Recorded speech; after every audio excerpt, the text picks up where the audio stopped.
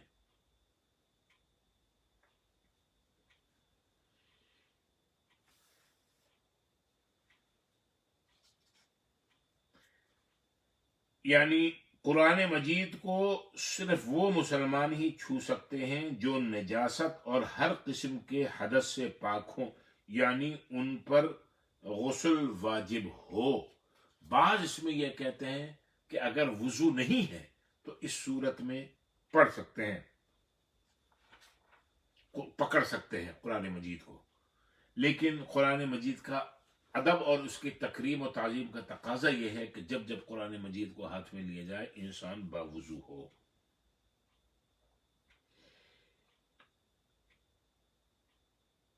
اب اس میں ایک بات اور ہے، وہ یہ ہے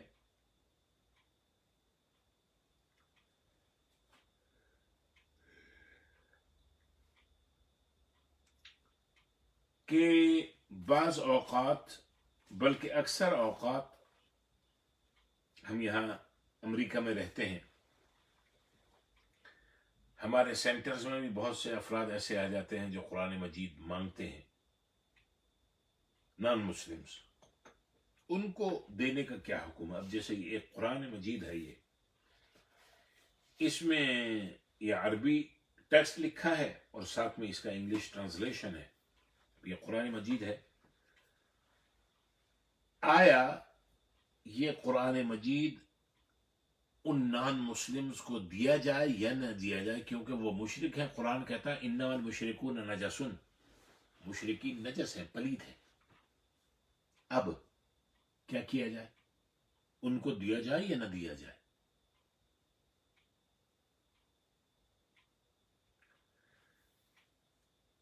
اس کے متعلق حکم یہ ہے کہ جس شخص کو دیا جائے، کیونکہ اگر وہ جب تک لے گا نہیں، کھولے گا نہیں، پڑھے گا نہیں، تو اس کو مندرجات، اس کے کنٹینٹ میں کیا لکھا ہے وہ اس کو پتہ نہیں چلے گا۔ اب جب یہ چیز اس کے علم میں نہیں آئے گی، اس کو پتہ نہیں چلے گی، پھر ہدایت کیسے حاصل کرے گا؟ تو قرآن مجید انگلش ٹرانسلیشن کے ساتھ یا کسی بھی ٹرانسلیشن کے ساتھ اس کو دینے سے پہلے اس کو یہ بتایا جائے کہ دیکھو یہ اللہ کا کلام ہے اور اللہ تبارک و تعالی نے اس کو بہت عزت احترام کے ساتھ نازل کیا ہے، تم اس کو اونچی جگہ پہ رکھنا، ہاتھ پاؤں دھو کے پھر اس کو پکڑنا اور اس کو چھونا، وہ تو پلیت ہے، لیکن ایک ظاہر داری تقاضا، اگر وہ ظاہر میں طہارت کا تقاضا پورا کر دے گا تو اللہ تبارک و تعالیٰ کی ذات سے امید ہے کہ اللہ تبارک و تعالیٰ اس کے قلب کو بھی ہدایت کے ساتھ مطہر اور طاہر اور پاکیزہ فرما دے گا۔ تو اس تھوڑی سی ایڈوائز کے ساتھ اس کو دیا جائے، خالی یہ نہیں کہ کسی نے مانگا اور پکڑا دیا، تھوڑی سی ایک یاد دہانی اس کو ان چیزوں کی، ان باتوں کی کروا دینی چاہیے۔ آگے اللہ تبارک و تعالیٰ فرماتے ہیں اَفَبِهَذَا الْحَدِيثِ أَنْتُمْ مُدْهِنُونَ، آیت نمبر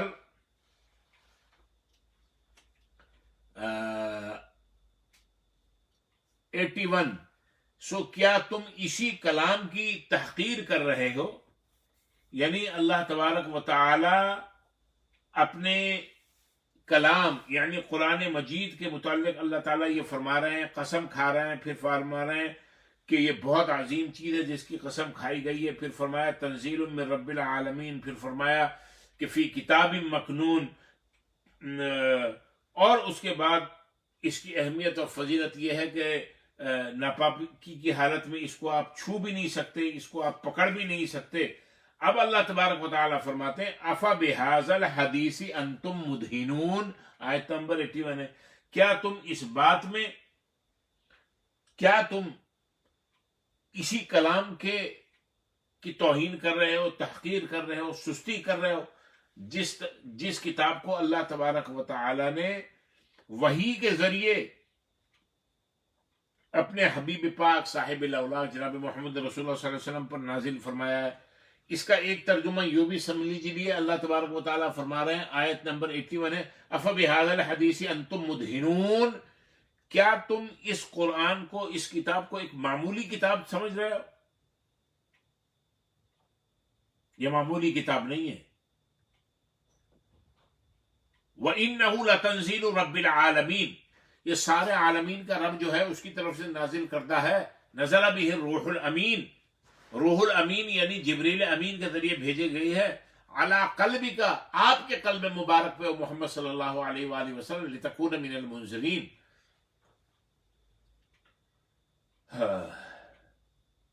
پھر آگے اللہ تبارک و تعالیٰ فرما رہے ہیں وَتَجْعَلُونَ رِزْقَكُمْ أَنَّكُمْ تُكَذِّبُونَ، تم نے اپنا رزق یعنی اپنا نصیبہ، اپنا دن رات کا اوڑھنا بچھونا اسی بات کو بنا دیا، انکم تکذبون، کہ تم اسے جھٹلاتے رہو، اس قرآن کو جھٹلاتے رہو. یعنی تم نے قرآن مجید کی تکذیب کو، اس کے جھٹلانے کو تم نے اپنا ایک شعار بنا لیا ہے. یعنی اپنا رزق، اپنا نصیب، اپنا وتیرہ، اپنا دن رات کا دھندا یہ بنا لیا ہے کہ تم اس قرآن مجید کو جھٹلاتے رہو گے. اللہ تعالیٰ کی نعمتوں پر شکر کرنے کے بجائے اللہ تعالیٰ کی قرآن کی تکذیب کر کے اللہ تعالیٰ کی تکذیب کرتے رہو گے.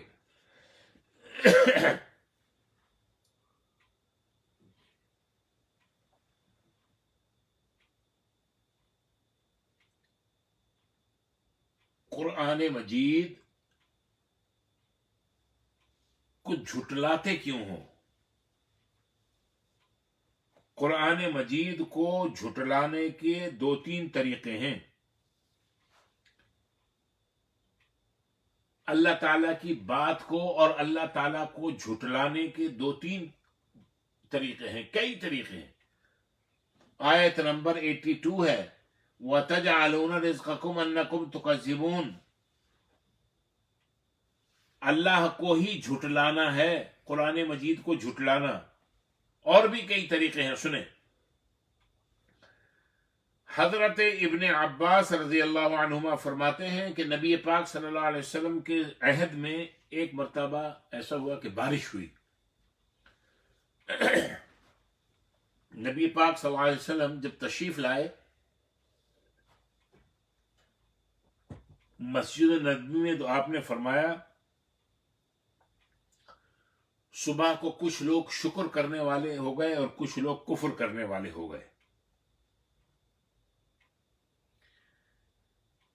صحابہ حیران کہ یہ عجیب بات، بارش ہوئی ہے، اللہ کی نعمت برسی ہے بڑے دنوں کے بعد. اللہ کے نبی صلی اللہ علیہ وسلم فرما رہے ہیں صبح ہوئی، کچھ لوگ کافر ہو گئے، کچھ مومن ہیں، کچھ شکر کرنے والے تھے، کچھ کفر کرنے والے تھے. پھر نبی پاک صلی اللہ علیہ وسلم فرمایا جنہوں نے یہ کہا کہ اللہ کے فضل اور اللہ کی رحمت سے بارش ہوئی وہ شکر کرنے والے تھے، اور جنہوں نے یہ کہا کہ فلاں فلاں ستارے کی وجہ سے بارش ہوئی وہ کفر کرنے والے تھے.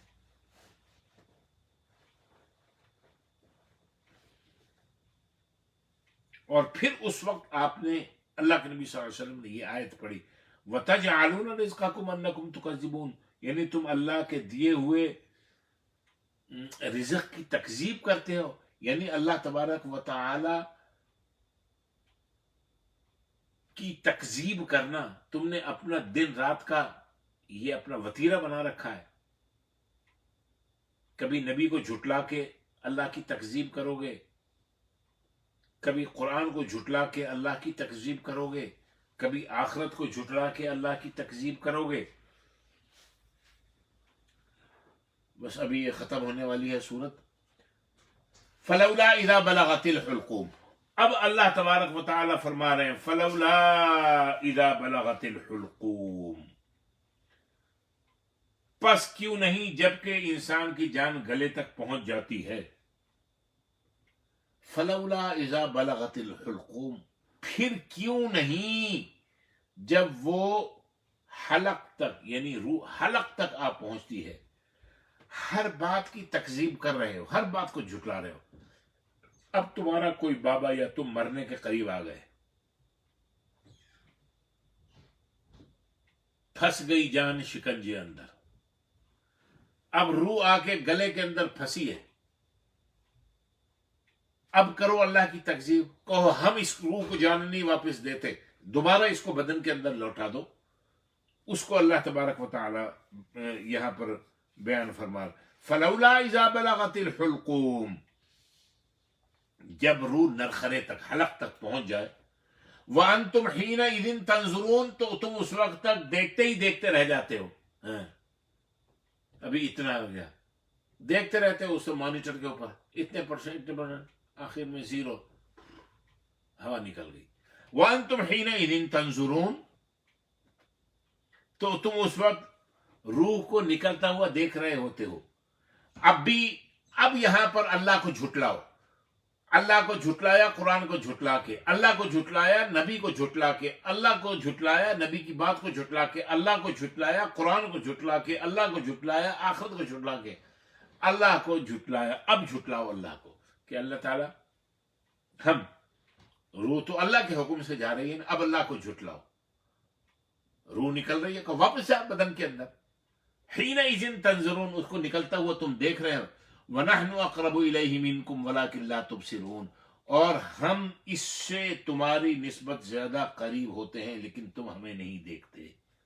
اللہ تعالیٰ فرما رہے ہیں وَنَحْنُ أَقْرَبُ إِلَيْهِ مِنْكُمْ وَلَكِنْ لَا تُبْصِرُونَ.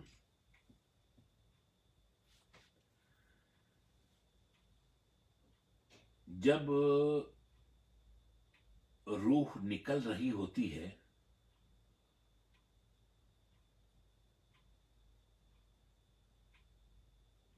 تو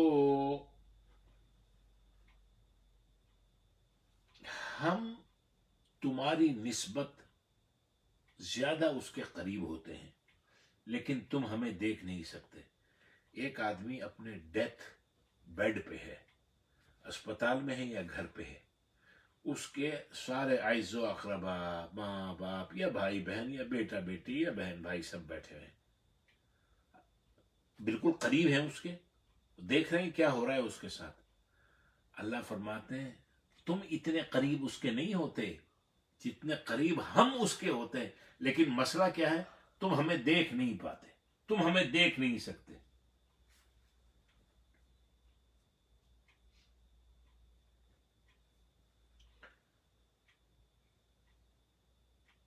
فلولا ان کنتم غیر مدینین, پھر ایسا کیوں نہیں ہے کہ اگر تم کسی کی ملک و اختیار میں نہیں ہو. فلولا ان کنتم غیر مدینین, آیت نمبر 86.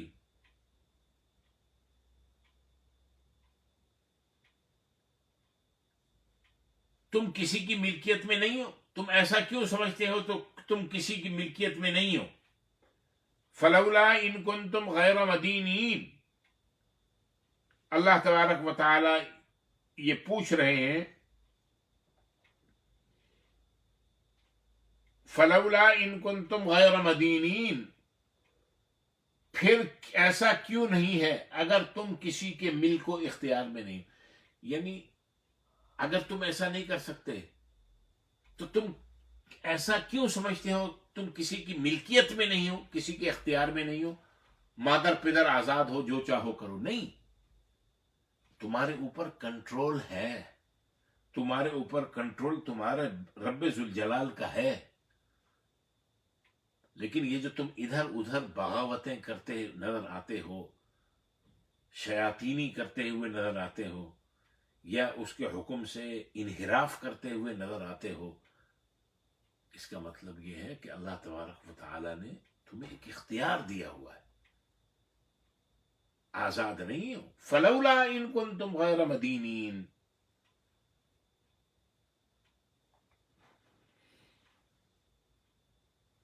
اللہ تبارک و تعالی اسی بات کو بیان فرما رہے ہیں پھر ایسا کیوں نہیں ہے. ایسا کر سکتے اگر تم کسی کی ملک و اختیار میں نہیں, اگر تم کسی کی اختیار میں نہیں ہو, ملکیت میں نہیں ہو, نکلنے والی روح کو واپس لوٹا دو. کیوں رو رہے ہو اپنے مرنے والا کے سرہانے بیڈ ڈیتھ بیڈ کے قریب ہے, اس کو مرتا ہوا, اس کی سانسیں جانے نکلتا ہوا دیکھ رہے ہو؟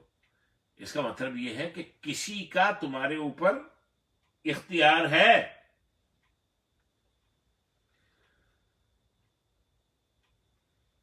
ترجعونها ان کنتم صادقین, کہ تم اس روح کو واپس پھیر لو اگر تم سچے ہو. اگر سچے ہو, تمہارے اوپر کسی کی ملکیت اور اختیار بھی نہیں ہے, خود مختار ہو, جو چاہو کر سکتے ہو. ترجعونها ان کنتم صادقین, اس نکلتی روح کو واپس لوٹا دو, اس کے بدن میں واپس لوٹا دو. اللہ تعالیٰ آگے آیت نمبر 88 میں فرماتے ہیں فَأَمَّا إِن كَانَ مِنَ الْمُقَرَّبِينَ. اب یہ تو اللہ نے بیان کر دی. فَأَمَّا إِن كَانَ مِنَ الْمُقَرَّبِينَ, اگر وہ مرنے والا مقربین میں سے ہے, یعنی مقربین الہی میں سے ہے, اپنے عقیدہ اعمال کی بنیاد پر اللہ تبارک و تعالیٰ کا مقرب, اللہ کی پروکسیمیٹی اس کو حاصل ہو گئی ہے, تمہیں فکر کرنے کی ضرورت نہیں ہے. تمہارا مرنے والا مر گیا, تم اس کی روح کو واپس لوٹا نہیں سکے, تم اس کے ڈیتھ بیڈ کے پاس موجود تھے, بیٹھے تھے, رو رہے تھے, آنسو بہا رہے, تم کچھ نہیں کر سکے. تمہارا ملکیت اپنے اوپر نہیں ہے, اس کے اوپر کیا تمہاری ملکیت یا اختیار ہوتا, تم کچھ نہیں کر سکے. ترجعونها ان کنتم صادقین, لے آؤ سچے ہو تو اس کی روح. اب وہ تو ایک بات گزر گئی. اللہ تعالیٰ فرماتے ہیں فَأَمَّا إِن كَانَ مِنَ الْمُقَرَّبِينَ, اگر یہ جو مرنے والا جو تھا یہ اللہ کے مقربین میں سے ہے, پھر کیا ہے؟ فَرَوْحٌ وَرَيْحَانٌ وَجَنَّةُ نَعِيمٌ, تو اس کے لیے سرور و فرحت اور روحانی رزق اور استراحت اور نعمت بھری جنت ہے. فَرَوْحٌ راحت, وَرَيْحَانٌ روزی, وَجَنَّةُ نَعِيم اور جنت کی نعمتیں.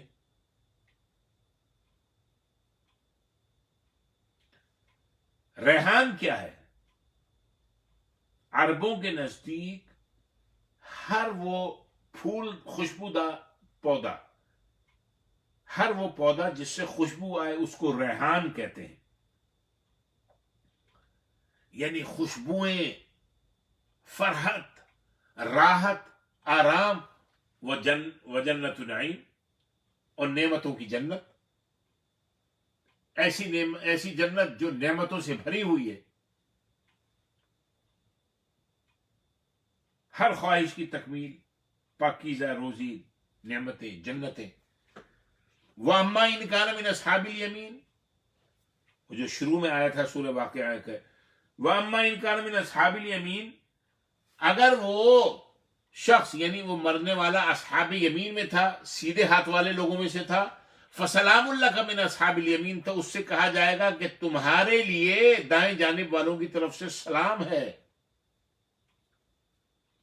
تو دائیں جانب والے بھائی دائیں جانب کی طرف پہلے ہی موجود ہیں, ایک اور دائیں جانب کی طرف آ گیا, وہ جتنے بھی تھے انہوں نے سلام سلام السلام علیکم, ویلکم ویلکم ویلکم, اس کے لیے بھی تالیاں بج گئیں. فَسَلَامٌ لَكَ مِنْ أَصْحَابِ الْيَمِينَ. اب آگے فرمایا وَأَمَّا إِن كَانَ مِنَ الْمُقَرَّبِينَ مِنَ الْمُكَذِّبِينَ الضَّالِّينَ, آیت نمبر 92. وَأَمَّا إِن كَانَ مِنَ الْمُكَذِّبِينَ الضَّالِّينَ, اگر وہ مرنے والا جھٹلانے والوں میں سے تھا, ضالین میں سے تھا, یعنی گمراہوں میں سے تھا.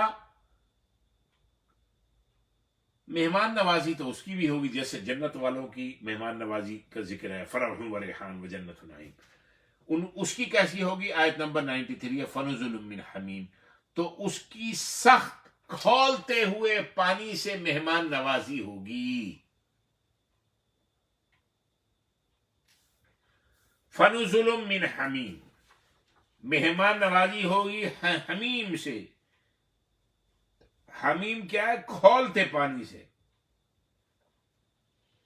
وَتَصْلِيَةُ جَحِيمٍ, اور دوزخ میں داخل کر دیا جائے گا. یعنی انجام کیا ہوگا؟ جہنم میں ڈالا جانا, جہنم میں ڈال دیا. تَصْلِيَةُ جَحِيمٍ, جہیم میں پہنچا دیا جائے گا. یعنی جہیم جہنم, جہنم کا ایک نام جہیم ہے.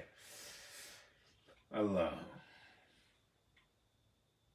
ان ھذا لہو حق الیقین، ان ھذا لہو حق الیقین، آیت نمبر 95 ہے، ان ھذا لہو حق الیقین، بے شک یہی قطعی طور پہ، یقینی طور پہ حق ہے، حق الیقین ہے، بے شک یہ سزا اور یہ جزا بالکل سچی، پکی، ٹھکی اور یقینی ہے۔ اللہ تعالیٰ نے جن لوگوں کا سورہ واقعہ کے شروع میں ذکر کیا، سابقون سابقون اصحاب الیمین، پاس لوگ، پھر اصحاب الشمال جہنم والے لوگ، دائیں ہاتھ والے لوگ، بائیں ہاتھ والے، پہلے دائیں ہاتھ والے پھر بائیں ہاتھ والے،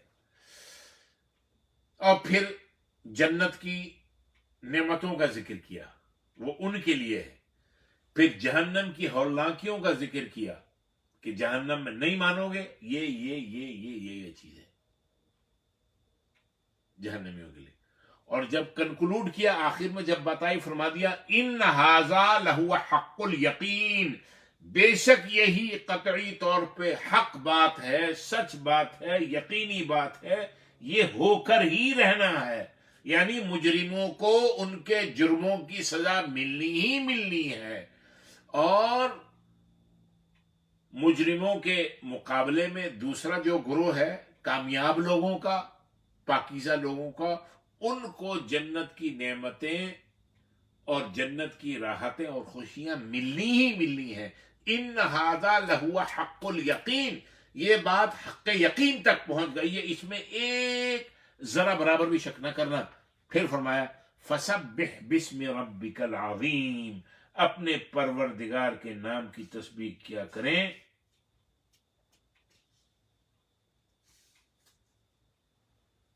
جو بڑی عظمتوں کا مالک ہے۔ اب ایک بار یہاں یہ سن لیں، یہ دوسری دفعہ آیا فسبح باسم ربک العظیم، اپنے رب کے رب عظیم کے نام کی تسبیح بیان کیا کریں۔ عقبہ ابن عامر رضی اللہ عنہ کی روایت میں آتا ہے کہ جب یہ آیت نازل ہوئی تو حضور علیہ الصلوۃ والسلام نے فرمایا اجعلوها فی رکوعکم، یعنی فسبح باسم ربک العظیم کو اپنے رکوع میں رکھ لو، اپنے رب عظیم کے نام کی تسبیح بیان کیا کرو۔ اس لیے ہم رکوع میں پڑھتے ہیں سبحان ربی العظیم، سبحان ربی العظیم، سبحان ربی العظیم۔ سمجھ میں آ گیا؟ جب یہ آیت نازل ہوئی، سورہ واقعہ کی آخر آیت، اپنے رب عظیم کے نام کی تسبیح بیان کیا، حضور نے فرمایا اجعلوا فی رکوعکم، اس کو اپنی رکوع میں ڈال لو، یعنی اپنے رب کے نام کی، اپنے رب عظیم کے نام کی تسبیح بیان کیا کرو رکوع میں۔ تو اللہ کے نبی نے حکم دیا سبحان ربی العظیم رکوع میں پڑھا کرو۔ اور جب سورۃ الاعلی اس کی پہلی آیت نازل ہوئی سبح اسم ربک الاعلی، تو حضور پاک صلی اللہ علیہ وسلم نے فرمایا اجعلوها فی سجودکم، اس تسبیح کو اپنے سجدوں میں شامل کر لو، اور نبی پاک صلی اللہ علیہ وسلم نے فرمایا سجدے میں پڑھا کرو سبحان ربی الاعلی۔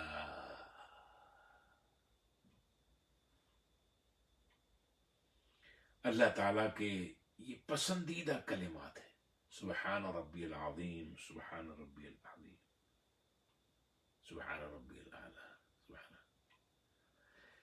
سبحان ربی العظیم جب ہم پڑھتے ہیں اینڈ ہو رہا ہے،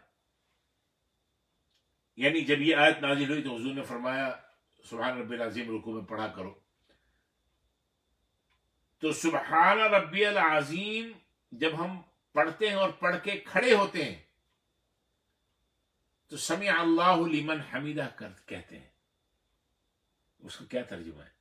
اللہ نے اس کی سن لی جس نے اس کی تعریف کی۔ اے بندو، سورہ واقعہ کے آخری آیت تھی فسبح باسم ربک العظیم، اپنے رب عظیم کی تسبیح بیان کیا کرو، تو نبی پاک صلی اللہ علیہ وسلم نے فرمایا رکوع میں پڑھا کرو اپنے رب عظیم کے نام کی تسبیح، یعنی سبحان ربی العظیم پڑھا کرو۔ اب بندے نے رکوع کے اندر سبحان ربی العظیم پڑھا 3 مرتبہ یا 7 مرتبہ، اب وہ کھڑا ہو گیا رکوع سے، جب کھڑا ہوا تو کھڑے ہونے کے بعد اس نے کیا کہا؟ کھڑے ہوتے ہوئے سمع اللہ لمن حمیدہ، کہا اس نے، لیکن اللہ تعالیٰ فرماتا ہے اللہ نے اس کی سن لی جس نے اس کی تعریف کی. یعنی وہ اللہ کے بہاف پہ ہی یہ بندہ کہہ رہا ہوتا ہے کہ اے بندے، تو نے اس رکوع کے اندر جو میری تسبیح کی تھی، تیرے رب نے عرش معلیٰ پر تیری اس تسبیح کو سن لیا اور قبول کر لیا. اللہ تبارک و تعالی، سورہ واقعہ مکمل ہو گئے، اللہ تبارک و تعالی اس کو بھی اپنی بارگاہ میں قبول و منظور فرمائے. سبحانک اللہم و بحمدک، نشہد ان لا الہ الا انت، نستغفرک و نتوب الیک. وصلی اللہ علی النبی، والسلام علیکم ورحمۃ اللہ.